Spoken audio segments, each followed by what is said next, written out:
Today I'm going to be talking about coping within college students. I am first going to speak about illicit drugs and alcohol use within college students as a coping mechanism, which then leads to the downfall of their academics. Secondly, I will talk about different types of coping strategies that are helpful. Lastly, I will speak on the effects of mental health when individuals do not cope within their emotions in a healthy manner. Usually, students are introduced to drugs and alcohol once they enter college because they have freedom without any parental figure around them. The most common drugs used on college campuses are depressants, marijuana, opioids, stimulants, and sedatives. A type of depressant is alcohol. Though at the beginning, people feel great, the result of drinking too much can lead to feeling down, and drinking a lot can harm the brain and lead to depression. Many students use marijuana to calm their senses of anxiety resulting from their large amounts of schoolwork. College students use opioids such as Oxycontin, Vicodin, as well as stimulants such as Ritalin, nicotine, cocaine, and sedatives like Valium or Xanax while feeling relief from consuming those drugs. It can lead students to a path of addiction. While they were thinking that they were helping themselves while trying to relieve some stress, they were damaging themselves in the long run because they did not reach out for help. College students use drugs and alcohol as a coping mechanism without realizing that it's maladaptive in the long run because they push stress in the background. Because drugs and alcohol can provide temporary respite, it enhances the pleasure of a college student, along with alleviating their feelings of anxiety. Coping mechanisms are habits formed over time that help people manage their stress levels. Coping is an ever-changing process involving cognitive means and behavioral actions to manage internal and/or external situations that are perceived as difficult and/or beyond the individual's current resources. It's how people respond to stress. I am going to be focusing in on 3 types of coping strategies: problem-focused, solution-focused, and emotion-focused coping. Problem-focused coping is a strategy for directly dealing with the stressor by reducing its demands. The method is used if we believe our resources and situations are changeable. An example could be splitting a large assignment into small tasks that are manageable. Solution-focused coping aims to eliminate sources of stress with the stressors themselves.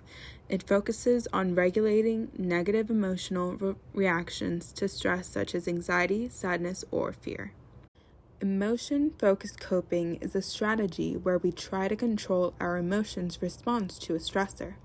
It's a method used if we believe nothing can be done to change a stressful situation, or if we believe our coping resources or skills cannot meet demands of a stressful situation, which in turn leads to behavioral and cognitive strategies. Behavioral strategies are reaching out to others, such as attending counseling or distracting oneself by keeping busy. Cognitive strategies are changing the way we look at a problem or denying unpleasant information. Men have a tendency to use problem-focused coping strategies which reduce stress by tackling its root causes in direct, practical, and rational way. They remove the stress by taking control or by learning relaxation or time management techniques.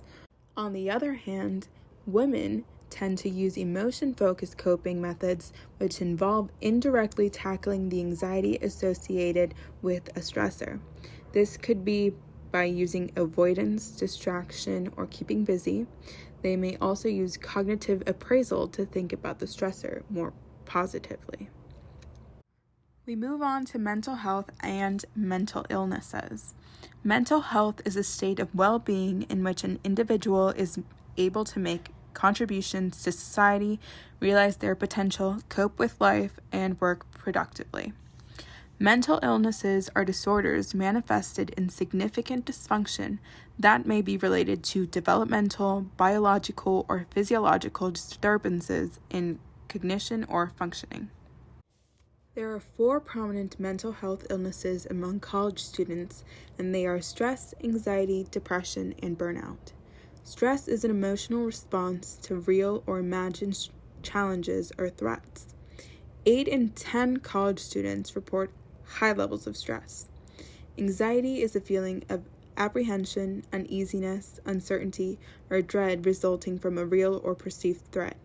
60% of college students report severe levels of anxiety.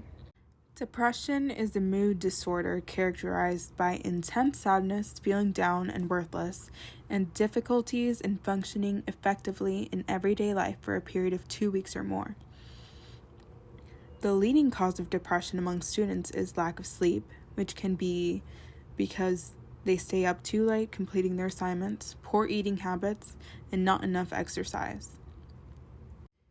Burnout is a psychological syndrome emerging as a prolonged response to chronic interpersonal stressors on the job. The 3 key dimensions of this response are an overwhelming exhaustion, feeling of cynicism and detachment from the job, and a sense of ineffectiveness and lack of accomplishment. In April of 2020, 40% of students experienced burnout. However, in April of 2021, there was a rise and 71% of students experienced burnout. It surprised me when I learned that 73% of students experienced some sort of mental health crisis during college, but only 25% of students with a mental health problem seek help. JMU has a counseling center located in the Student Success Center on the 3rd floor. You can either make an appointment or just walk in. They are open Monday through Friday from 10 in the morning till 3 in the afternoon. If you know somebody who is in help of counseling, please let them know. These are my references. Thank you.